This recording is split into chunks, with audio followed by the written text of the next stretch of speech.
Olha, eu atendi duas vítimas em Ribeirão Pires. As vítimas eram a Patrícia e a Cátia. Eram locais que pouco trânsito. Um foi que liga a Sapopemba, de Ribeirão Pires a Sapopemba, e outro era uma vicinal lá, que também de terra piloada, sem recurso, no meio do mato, vegetação arbustiva, rasteira, não tem nada, casas próximas, não tinha nada. Era um lugar bem desprovido, né, de residência, algum comércio próximo lá. Todas elas foram encontradas com as mesmas características, quer dizer, só com as vestes íntimas, sem sapato, com em torno do pescoço material de constricção, favorecendo uma esganadura. Foram desovadas, né, no local, não tinha vestígio de que o homicídio ocorreu ali. O único ferimento ali era realmente de arrasto, não tinha ferimento com arma de fogo, nem com arma branca, e sim a constricção ao redor do pescoço, das duas. O total foram 8 vítimas, né? 4 fatais, né? E 4 que sobreviveram. A Leda foi a primeira vítima, né? Então, quando tem a primeira vítima, a repercussão ainda não sabe se foi ex-namorado, se foi namorado, se foi um acaso e tal. Mas depois que aparece a segunda vítima, com o mesmo jeito, foi jogada no matagal, também acredito que eu me lembre bem, parece que também estava só de lingerie, amordaçada, amarrada. Aí a coisa já criou um pânico entre as mulheres, já tem um maníaco, né, e já começam a dar nome, né? Na época eu não me lembro bem, mas já se instalou uma história no local. E aí realmente as mulheres ficam assustadas, vai causando um pânico na cidade, né? Dentro da nossa profissão e na região que nós estamos, e na cidade, né, nós atendemos Mauá, na época Ribeirão Pires, Rio Grande da Serra, Santo André. E lá é uma região de muitos crimes acontecem e há essa desova do cadáver. Então, nós encontramos às vezes cadáveres que foram desovados com 12 horas, com 10 horas, com 20 horas, com 3 meses, a gente encontra. Então, não vou dizer que é comum, entendeu? Mas é claro que acontece mais com homens, né? Acerto de tráfico e desafeto. Então, a maior vítima são os homens. Quando acontece um caso com mulher desse jeito, já dá uma indicação pela experiência que a gente vai adquirindo, a gente acaba percebendo, né, pelo próprio jeito que ela estava vestida, né, seminua, né? Então, a gente acaba entendendo que ali teve uma violência sexual, que a gente já vai um pouquinho para essa área. Se ela estivesse totalmente vestida, se ela estivesse toda de roupa, aí a gente sabe que alguma coisa, foi algum desentendimento, alguma vingança, e aí você já vai para essa linha de exame. Mas do jeito que ela foi encontrada, seminua e tal, a gente acaba já quase que tendo certeza, né, que houve ali violência sexual. Quando eu atendi o segundo caso, o pessoal da equipe sempre falou: olha, o Daniel atendeu tal caso, tal.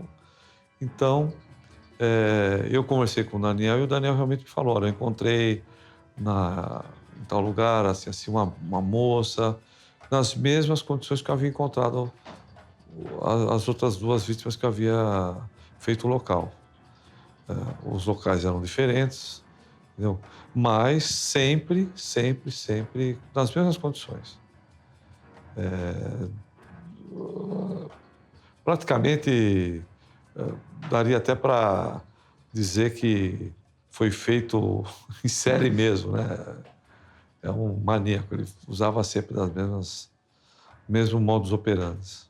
No último caso que eu atendi, eu tive a sorte de constatar, devido como choveu à noite, eu fui pela manhã atender o local, tinha a marca de pneu de um caminhão. Então ali nós fotografamos e começamos a medir a distância das bitolas e entre eixos.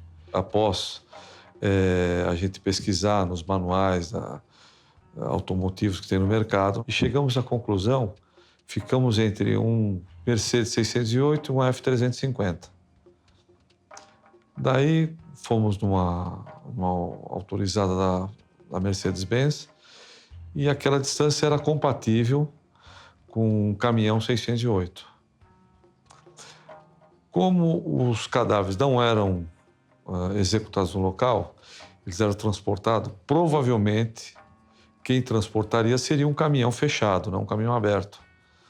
Porque o autor, né, ele chegaria a correr o risco de alguém ver ele transportando um corpo e tal, né? Então, provavelmente seria um caminhão-baú. Esse caminhão-baú nunca apareceu, né? Não chegou a gente não chegou a identificar esse veículo. A gente não sabe se era da empresa, se era um veículo particular dele. Apesar de que, particular, ele não tinha nenhum veículo no nome dele, né? Com essas características, um caminhão-baú, né? A gente acredita que seria um veículo da empresa, mas a gente não conseguiu identificar. Mas nós conseguimos provas testemunhais que conseguiram detectar que esse caminhão-baú estava na casa dele. Tem uma técnica de saúde que foi fazer uma visita na residência dele e localizou esse caminhão-baú avermelhado, da mesma forma que ele vinha praticando esses crimes. Nós também ouvimos uma testemunha, que é vizinha, próxima dele, que viu ele com um caminhão-baú na casa dele. Então, ficou muito claro que ele realmente utilizava esse caminhão para praticar os crimes de estupro seguido de morte. Felizmente, os 2 locais que eu atendi, eles estavam preservados, bem preservados, tanto é que nós colhemos detalhes que levou a essa pista do caminhão, né, que foi muito importante. Isso foi passado, essa informação foi passada para a investigação na época. E daí começou o trabalho e tal, entendeu? De investigação, e chegou ao autor dos homicídios aí, né?